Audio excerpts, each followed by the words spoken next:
Coraline messed up a whole generation, and you know it. You thought it was a cute stop-motion fantasy. You were wrong. And if you survived that, then maybe you graduated to Akira and thought you were tough. Or you watched Perfect Blue alone at night and pretended it did not get under your skin. Animated horror hits different. It sneaks in soft. It looks safe. Then it crawls under your ribs and just sits there. Tonight we are counting down the ones you absolutely should not watch alone. Not at midnight, not with the lights off, not if your brain likes to spiral. Number 13. Coraline, 2009. You think it's for kids? That's the trap.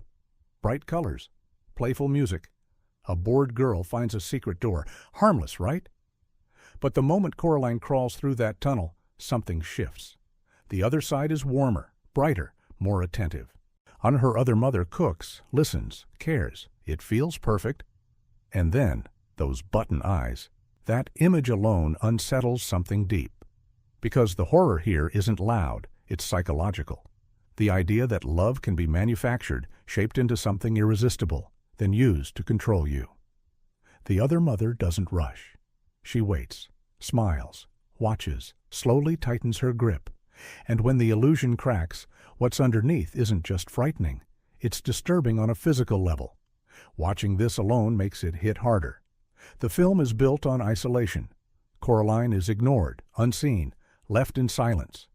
And when you're watching by yourself, that quiet starts to feel familiar. You notice things more. The stillness, the background figures, the doll that always seems to be watching. Then the final act shifts everything.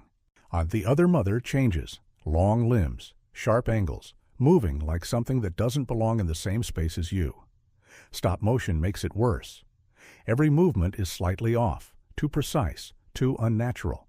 This isn't just a children's story. It's about manipulation disguised as care. And when you watch it alone, that illusion feels a little too close. Number 12. Watership Down, 1978. Let me say this clearly. This is not a cute bunny movie. It looks harmless at first. Soft countryside, watercolor skies, gentle music, talking rabbits setting out on a journey. It feels like comfort. Then the tone shifts, and it never fully comes back. What unfolds isn't adventure. It's survival. And survival here is brutal. The violence is immediate and unflinching. Rabbits don't just fight. They tear into each other. Blood stains the grass. Burrows become suffocating traps. Panic spreads fast, and there's no safety anywhere. Even the natural world feels hostile. And then there's General Woundwort. He looks like any other rabbit, but his presence carries weight, authority, control, something cold and relentless. He doesn't need to look monstrous to feel terrifying. Watching this alone makes it heavier, because the film doesn't offer comfort. Every safe place turns fragile. Fields, farms, tunnels, none of them last. Humans exist like distant forces of destruction, barely seen but always felt. And hope, when it appears, feels temporary, like it could disappear at any moment. The screams are what stay with you. They don't sound animated. They sound real, distressed, wrong. And beneath everything is the idea of fate. Visions. Death that cannot be avoided. On the black rabbit of inlay waiting in the background. It looks gentle. That's the trick, because once it shows you what it really is, it doesn't let you forget. Number 11. Perfect Blue, 1997. This one isn't loud. It doesn't need monsters. It just quietly pulls apart your sense of reality until you're left questioning everything you saw. Perfect Blue starts simple. Mima leaves her pop idol career to become an actress. A normal transition. Until it isn't. Fans turn hostile. One in particular becomes fixated. And slowly, reality begins to fracture. Scenes repeat, shift, rewind. What feels solid starts slipping. Watching this alone makes it worse, because the film is about losing control while no one believes you. Mima begins seeing another version of herself, an idealized idol, smiling, perfect, watching her, judging her. It's not a monster. It's her own image turned against her. And when you're alone, that idea lingers. You start to feel observed, not by something supernatural, but by the possibility of being seen. The film leans into discomfort, stalking, obsession, exploitation. Scenes blur between performance and reality. You're never sure if what you're watching is part of a show within the film or something actually happening. That confusion isn't accidental. It traps you inside her perspective, and when violence appears, it's sudden, close, unpredictable, no warning, no build-up, just impact. By the end, there's no easy clarity. You're left sorting through fragments, trying to decide what was real. Perfect Blue doesn't scare you with what you see. It unsettles you by making you doubt how you see it all. But number 10, The Black Cauldron, 1985. This is Disney. That's what makes it dangerous. The Black Cauldron looks like a standard fantasy. Young hero, magical companion, dark castle, familiar territory. But the tone slips almost immediately. There's no playful safety net here. The Horned King isn't charming or theatrical. He's skeletal, hollow-eyed, quiet in a way that feels wrong, like something that doesn't need to raise its voice to be feared. Then there's the cauldron. The resurrection scene shifts everything, bodies rising, clawing their way back into motion. No humor, no relief, just the sound of something lifeless becoming active again. It's not exaggerated, it's restrained, which makes it land harder. Watching this alone amplifies it. The castle feels vast and suffocating at the same time. Shadows linger in corners. Corridors echo. The Horned King moves slowly, deliberately, like he's already won. His design is simple, bone, crown, empty sockets, but it stays with you. There's a coldness throughout the film. It lacks the warmth you expect. Danger feels real. And when sacrifice comes, it doesn't feel symbolic. It feels final. That's what unsettles you, because your mind expects comfort. This is Disney? There should be light? Instead, you get something closer to gothic dread. And alone, in a quiet room, that contrast becomes sharper. Not the scariest, but one of the most quietly disturbing. Number 9. The Plague Dogs, 1982. This one won't scare you with monsters. It scares you with reality. The Plague Dogs follows two dogs escaping a research lab where they've been subjected to cruel experiments. There's no fantasy buffer here. No magic. Just cages, water tanks, needles, and cold, clinical spaces. You watch them try to make sense of why humans hurt them, and that confusion is what makes it unbearable. Watching this alone is heavy. There's no relief, no humor to break the tension. The countryside they flee into looks peaceful, almost beautiful, but it offers no safety. Every human becomes a threat. Rumors spread that they carry disease. Soon, it escalates. Helicopters, guns, a full-scale hunt. What starts as escape turns into something far more desperate. The horror builds quietly. One of the dogs begins hallucinating the lab. He can't escape it, even outside. The film returns to those memories: water splashing, panic, helplessness. It's not exaggerated, it's restrained, and that makes it linger. Then there's the ending. No comfort, no easy resolution. Just a moment that stays with you long after it's over. The animation looks soft, almost gentle, like something meant for children. But that contrast only sharpens the impact.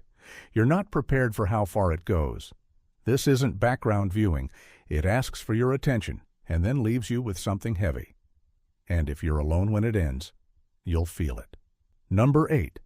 Grave of the Fireflies, 1988. Grave of the Fireflies. This is horror without ghosts, horror without monsters, just war. Grave of the Fireflies follows two siblings trying to survive in Japan during World War II. That sounds like a historical drama. It is. But emotionally, it is devastating in a way that feels almost cruel. You watch these kids slowly lose everything: home, food, safety, dignity. Watching this alone is dangerous because the film is intimate. It does not distract you with spectacle.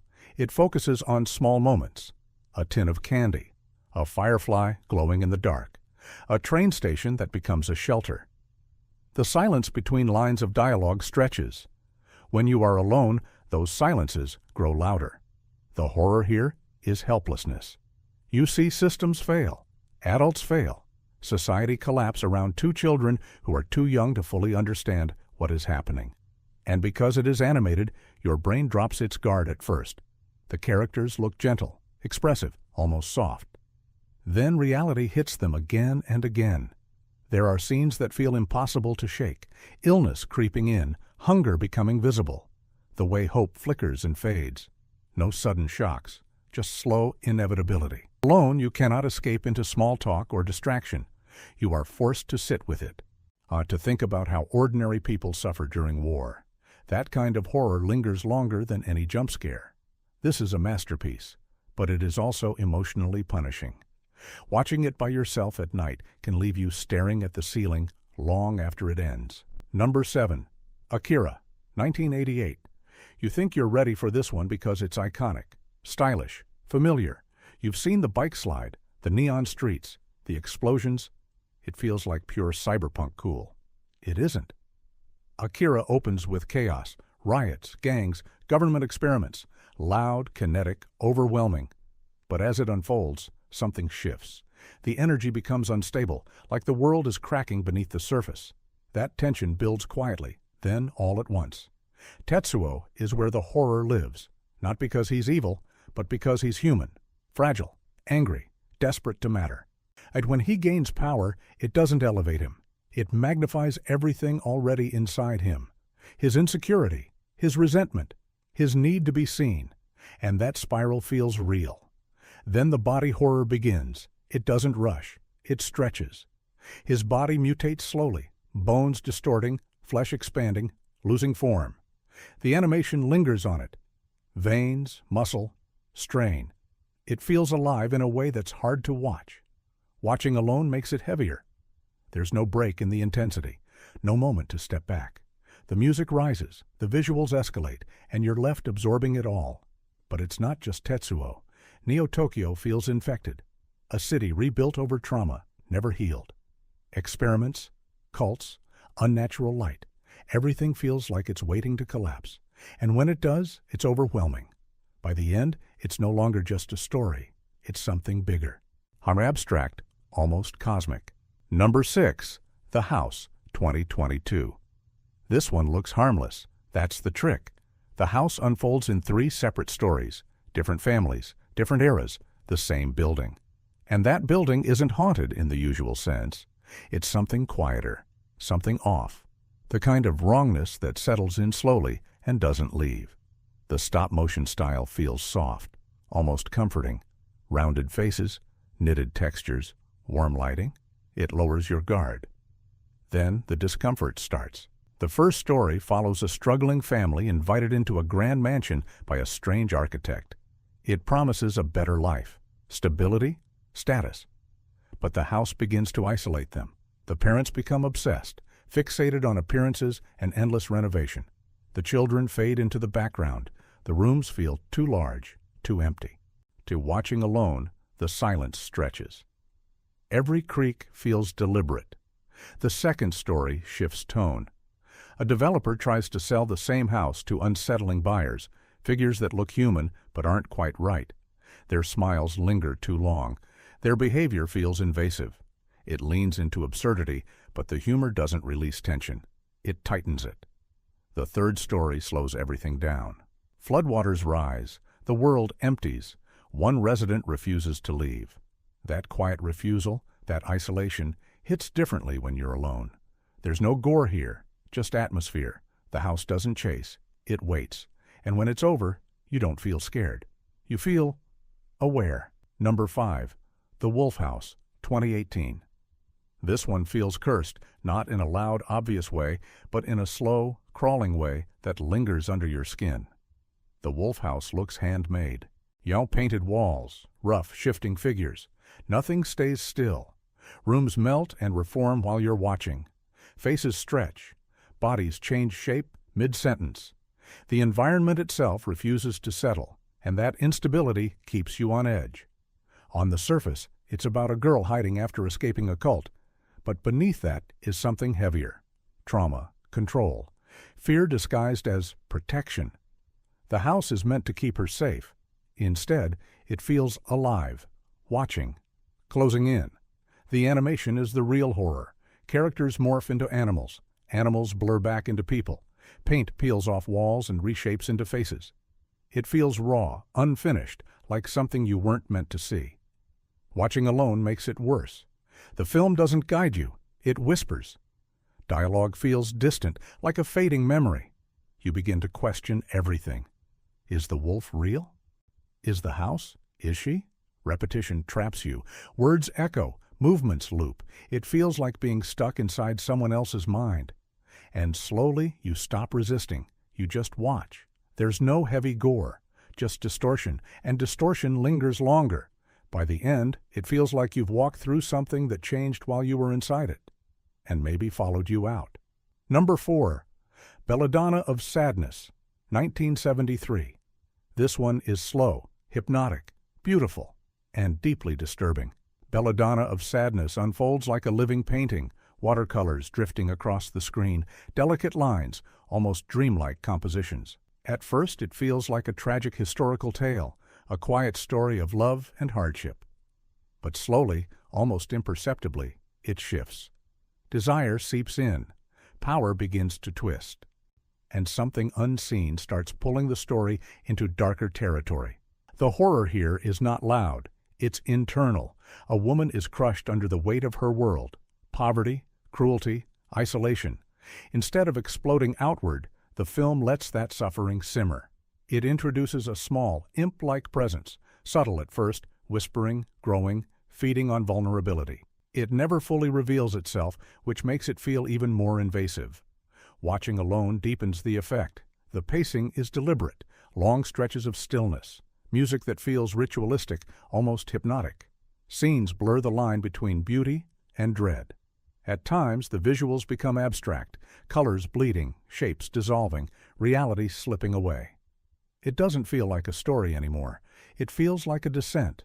There are no jump scares, no clear villain, and just the creeping idea that desperation opens doors that shouldn't be opened. That's what lingers. It's not fear of something chasing you. It's the quiet realization of something growing inside. Belladonna of Sadness is undeniably art, but it's heavy, consuming art, the kind that doesn't end when the screen goes black. Number 3. Felidae, 1994. Let me be blunt. This movie tricks you with cats. You see the poster, sleek animation, a shadowy alley, a mysterious feline. It feels like noir, maybe something stylish, a little dark, but still safe. That illusion doesn't last long. Within minutes, Felidae reveals what it really is: a murder story, and not a subtle one. Frances, a house cat, moves into a new neighborhood and quickly senses something is wrong. Cats are dying, not quietly, violently. The film doesn't hide it. Blood, claws, panic. The attacks feel raw and immediate, far removed from anything you expect from animation. Watching alone makes it worse. There's no relief in the tone, no humor to soften the edges. The world feels tight, grimy, suffocating. Alleyways stretch into darkness. Apartments feel closed in. Conversations drift into heavy territory, philosophy, morality, genetic control. It's dense, adult, uncomfortable. Then the nightmares begin. Frances's dreams twist the story into something far more disturbing. Surreal imagery, distorted shapes, piles of bodies. Almost religious symbolism layered with fear. It stops being just a crime story and turns psychological without warning. And you're stuck with it. The film leans into themes that feel too heavy for its surface: extremism, ideology, manipulation. The contrast is what unsettles you most. These are cats. Familiar, almost comforting, but nothing about this world is safe. Number 2. When the Wind Blows, 1986. This one will break you quietly. When the Wind Blows doesn't rely on spectacle or shock. It tells a simple story: an elderly British couple preparing for a nuclear attack using government instructions they trust without question. There are no villains on screen, no visible threat. Just two gentle people convinced that everything will be all right. That's what makes it devastating. The bomb drops off screen, a flash, a distant shockwave, then an eerie calm. They follow the pamphlet step by step, building a makeshift shelter, making tea, keeping their routine intact. Their optimism never cracks. Even as the world outside changes, they treat it like a temporary inconvenience. Watching alone is where it becomes unbearable. Because you understand what they don't. Radiation isn't something you can wait out. Fallout doesn't pass like weather, but they don't know that. The animation is soft, almost comforting, like a children's book brought to life. That warmth makes the decline feel even more cruel. At first it's subtle, fatigue, slight confusion, then it deepens. Weakness, hair loss, disorientation. Still, they hold on to hope. Still, they believe help is coming. It never does. There's no dramatic shift, no clear moment of horror. It just unfolds. Quietly, inevitably. And because it feels so real, so possible, it lingers. Number 1. 2009. You probably didn't expect this to take the top spot. That's exactly why it earns it. 9 presents itself like a dark fantasy. Stitched dolls, stylized ruins, eerie machines, but beneath that surface is something far more unsettling. This is not a world on the brink of collapse. It's already gone. Humanity is extinct. Cities stand hollow. The sky never clears. What you're watching isn't a fight to save anything. It's what remains, struggling inside a mistake that can't be undone. That's where the horror begins. Each small character carries a fragment of a human soul, not whole people, just pieces. Remnants of a scientist who tried to correct his own catastrophic creation. So from the very beginning, the story is rooted in guilt. This apocalypse wasn't fate. It was engineered. The machines stalking them aren't random threats. They are distorted reflections of human ambition, creatures built from intelligence that turned against itself. The cat-like predator, the winged hunter. Massive, are grinding constructs that move with cold precision.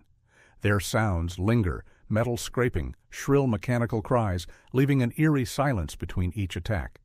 And when characters fall, they stay gone. There is no comfort in this world. No reset, no escape. Even the ending offers only uncertainty. Rain, the possibility of growth, but no promise of recovery. 9 isn't the most violent story. It's the most isolating. And when you watch it alone, that silence doesn't stay on screen. It follows you. Some horror screams at you. Some horror whispers. Animated horror does both while pretending it is safe. That is why it hits harder. If you watch any of these alone, do not say I did not warn you. Maybe keep the lights on. Maybe keep a friend nearby.